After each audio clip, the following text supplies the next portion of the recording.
Sana malunasan na ang sakit na nararamdaman ko at hindi na ako maging pabigat sa apo ko.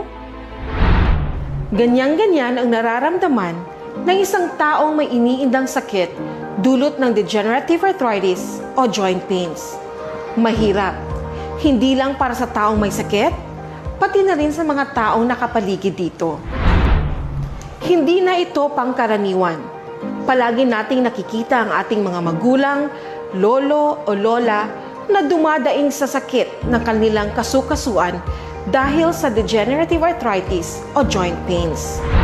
Ito ay dahil ang mga buto natin ay laging ginagamit sa paggalaw, ngunit hindi ito naaalagaan ng mabuti at kadalasan humahantong sa abrasions at inflammation.